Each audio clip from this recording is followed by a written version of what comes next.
Hi, it's Quinn. And today I'm going to attempt to talk about vulnerability and authenticity, my experience with both, how I try to incorporate them into my life, and how they're related. So, starting off with, I think being vulnerable is expressing yourself from your heart without a filter through the mind, directly. And I think that being authentic as a human and someone that you see that you think is a really authentic person, like genuine person, what makes them authentic? I think that a lot of that is the act of being vulnerable, like speaking from your heart, from the core of you, without judgment and without shame, without thinking that what it is that comes from this core of you is wrong or isn't enough. So sharing that like rawness consistently over time with the people in your path, with the people that you interact with, that's what makes you an authentic person. So in short, it's almost as if authenticity is vulnerability plus consistency over time. And my experience with those things really happened recently when I shared to the internet world and my friends on Facebook about the death of my dog Olive a couple of weeks ago. And it's really not like me to put my personal stories, especially the ones that I haven't like fully coped with myself, out there. But I felt like I needed to like tell people that this thing had happened to me so that they knew what was going on. And then I always write about the trauma and tragedy that I feel like is going on in my life. And as I was writing Olive's story out, I felt almost responsible to her memory, and to myself to share that, to really, people were curious how it happened. And I felt also very, like centered through the grief process. And I thought that sharing that with people was really important too, with, how I've used these yoga tools, over time to deal with something that was really traumatic, and how I'm good and I'm okay. And it's okay to be okay. And it was really hard for me. I was still crying when I was reading that, to share that with other people and to just be that raw.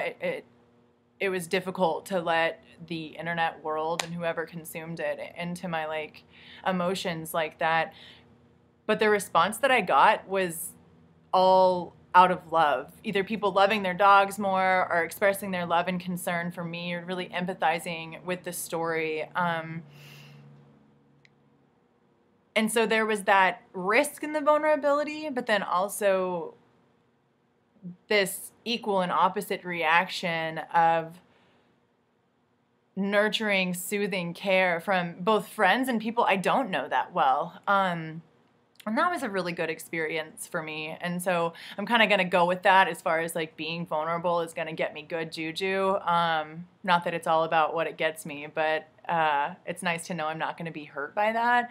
And then authenticity comes into my life really seriously as a teacher, because I have to teach from my heart and not from my head, or else it sounds like I'm lecturing and I'm really boring and I'm not connected with my students or with the room at all. And I can only teach what it is that I know, and a lot of the things that I know are heartfelt rather than like scientifically proven to myself. Because with a real open mind, I realize a lot of the things that I might believe are accurate, might not be true. Like maybe we'll figure out something differently one day and it'll be different. My opinion will change. And so I don't try and teach my opinions. I try and teach my experience. And so that authenticity is really important.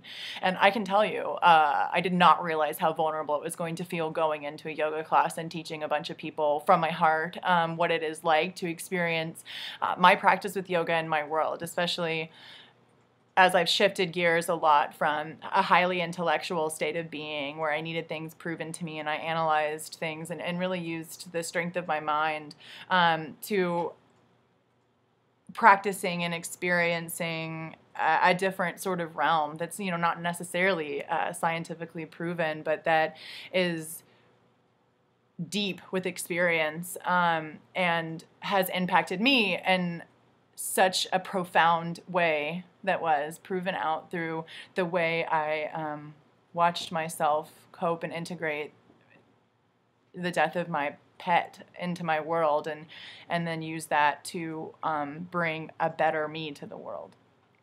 And so I guess, yeah, that's sort of it. That's sort of my experience with vulnerability, and kind of thank you to you guys for proving to me that that's going to be a safe thing.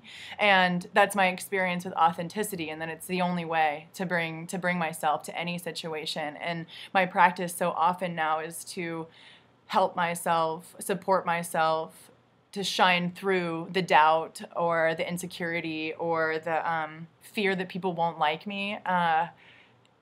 Remain consistent from my core.